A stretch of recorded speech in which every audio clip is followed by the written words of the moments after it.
siku zangu zikiisha, nitamwona Bwana wangu akinikaribisha kule, karibu upumzike. Hapa ndipo nyumbani kwako, hapa ndipo makao yako, hapa ndipo mahali kwako, karibu upumzike. Yesu atanipeleka kwenye kijito cha uhai, huko ataniosha mwili wangu, nitapewa mwili mpya, nami nitaimba hosana, hosana ndiye mbarikiwa, nitaruka kama ndama milele hata milele.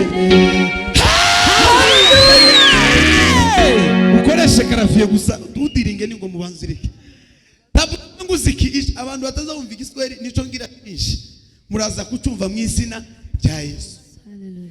Naona mbingu zimefunguka na Yesu mkono wa kuume akinitazama kwa upole, kwa macho yenye huruma. Kachukua kitambaa akanifuta machozi, akisema pole mwanangu, Yesu kanikumbatia.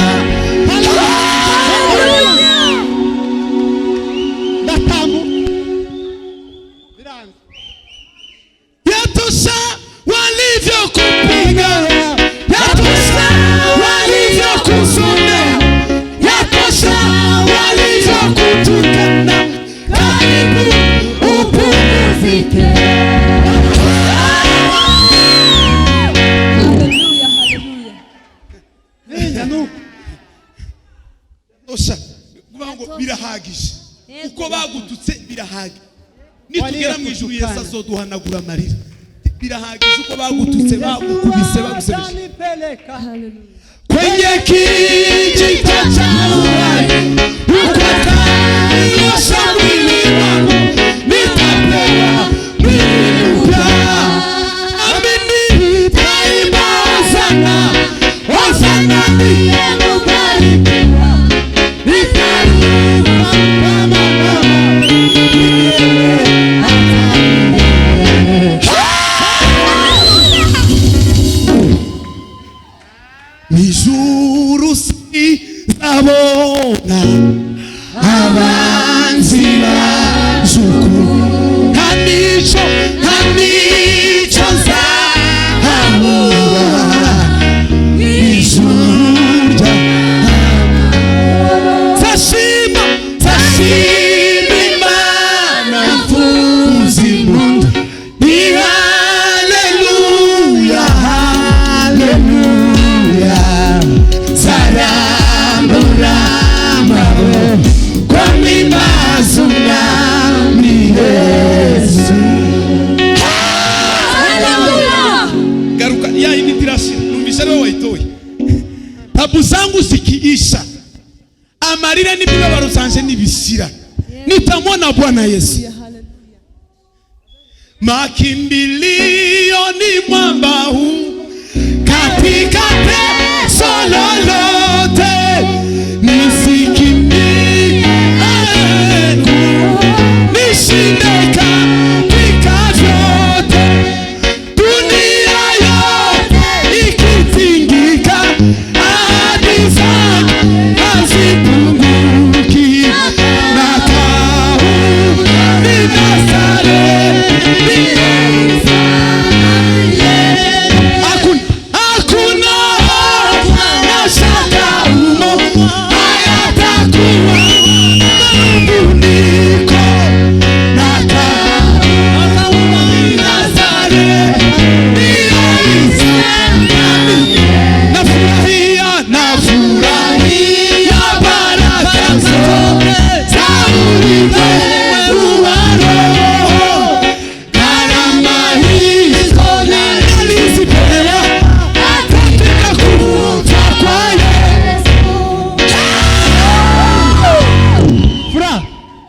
wayisize nakamba ya uzalimu kati ya dhambi hukumu isikime na ikisimama adui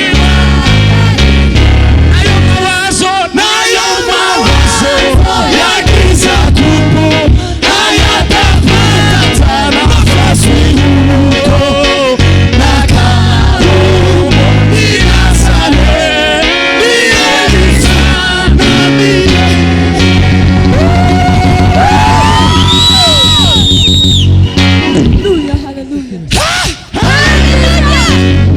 Jeza kenera ngo nabakaka nabasokuru n'abandi bose naona mbingu zimefunguka na Yesu mkono wa kuume akinitazama kwa upole kwa macho yenye huruma kachukua kitambaa akanifuta machozi akisema pole mwanangu Yesu kanikumbati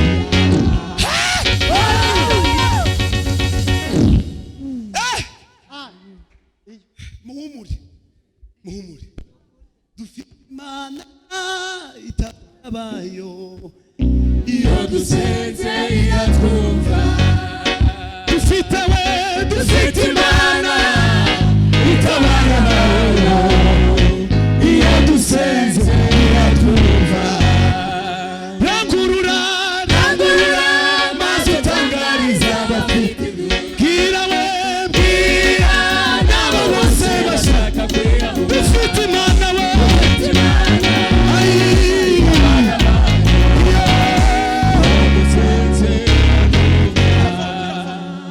yes curanga sebene turirimba izindi nka zibiri twicare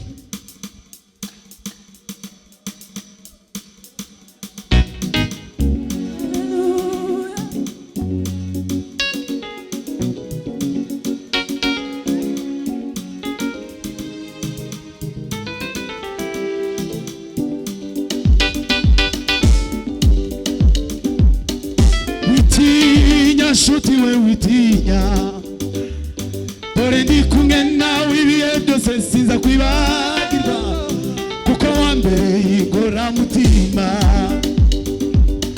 witinya nshuti we witinya dore ndi kumwe nawe ibihe byose sinza kwibagirwa kuko wambereye inkoramutima witinya nshuti yanje witinya nubwo ubona imisozi imbere yawe witinya nshuti yanje witinya nubwo ubona ibibazo imbere yawe ahari kurira kwararira nijoro mu gitondo impundu zikavuga ahari kurira kwararira nijoro mu gitondo impundu zikavuga witinya nshuti we witinya ndi kumwe nawe ibihe byose sinakwibagirwa kuko wambereye inkoramutima nshuti we witinya nshuti we witinya ndi kumwe nawe ibihe byose sinakwibagirwa kuko wambereye inkoramutima witinya nshuti we witinya ndi kumwe nawe ibihe byose sinakwibagirwa kuko wambereye inkoramutima amarira y'abanyumutima warumaze iminsi ubabaye Imana irakwibutse amarira y'abanyumutima warumaze iminsi ubabaye Imana irakwibutse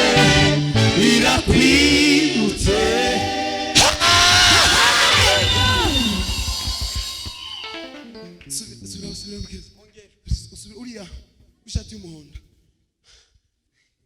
Bwana Yesu asifiwe. Hallelujah. Asante Bishop. mukomere Imana amashi. Harakarimbo shiramo akarimbo kaba muri Facebook. Niba hari Imana yavuze ku buzima bwawe, hagarara ku musozi n'ukuri nzabikoza,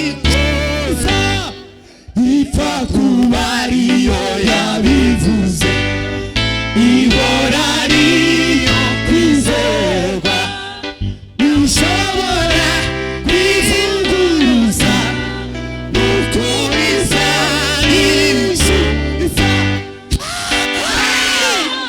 Zamuka bukeya umva ingenero z'amahandi we yavuze.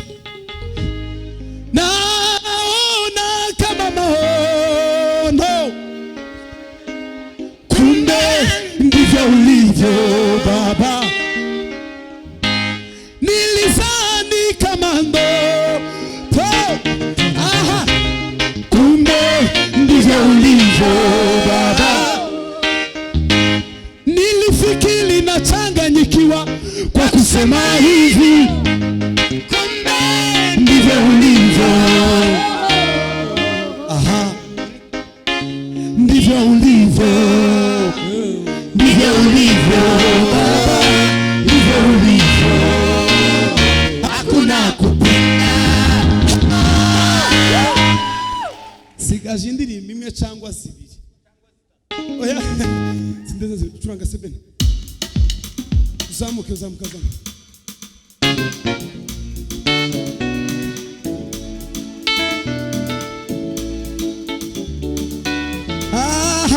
Hey!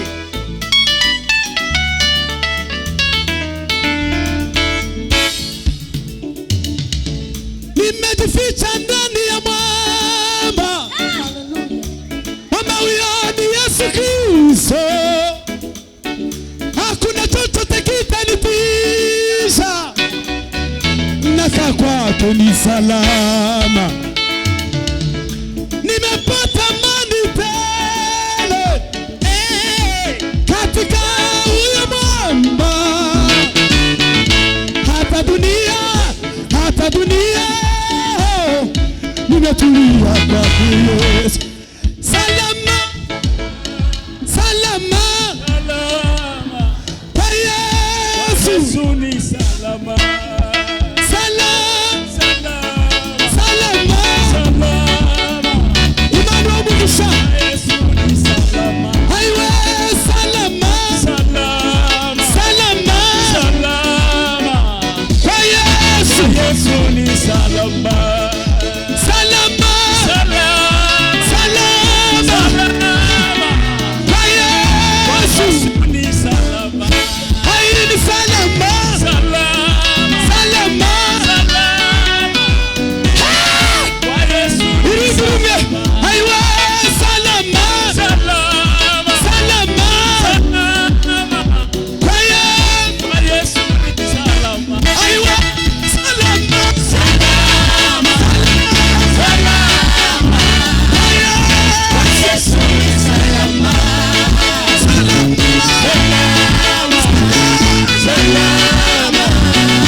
Mureke mabwire ikintu gikomeye. Gutanga icyacumi ni ukubiba, no kudatanga icyacumi ni ukubiba. Kuramya Imana ni ukubiba, no kutaramya Imana ni ukubiba. Hari ingamba nyinshi ziri muri Bibiliya zagiye ziguhanwa no guhimbaza Imana. Timuze amakuru ya Sawuli ngo yazaga wera, Dawidi akazana inanga. Apani kora ikidari gusezende akamucurangira hagahembuka. Wovuga ngo salama, Imana igakora ikintu gikomeye ku buzima bwawe. Haleluya. Siwe kandi salama.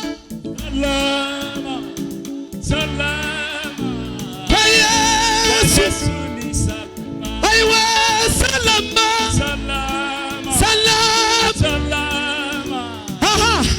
Kwa Yesu ni salama. Salama.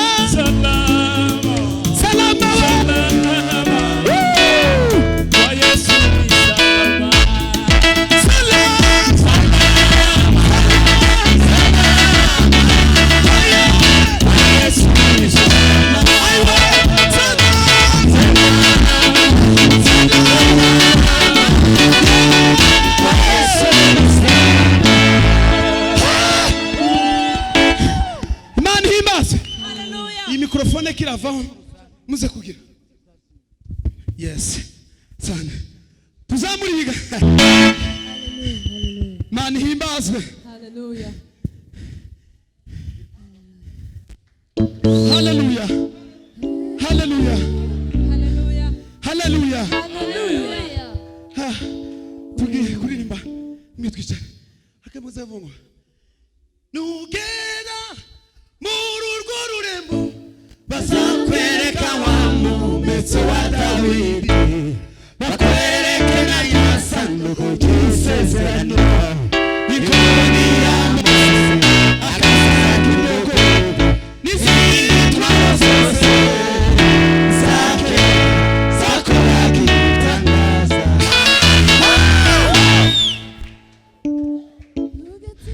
Turime ngo aciya nitumara twicare. Niba hari ikintu ufite kikugoye umusozi uri imbere yawe, ufata agatambaro cyangwa Bibiliya, ikintu kiri hafi yawe. Bibiliya ivuga ngo Imana izikirisha ibipfu by'ibibwirizwa kugira ngo igaragaze gukomera kwayo. Ugafata tuvuga ngo achia baraka zetu, achia nchi yetu, achia familia zetu. Nani himbaza? Jameni, mateso haya mpaka lini? Kama ukiwa mpaka lini? Nyumbani kwetu wenyewe tumekuwa wageni, kwenye nchi yetu tumekuwa watu, sisi watu wenyewe tumekuwa mbao.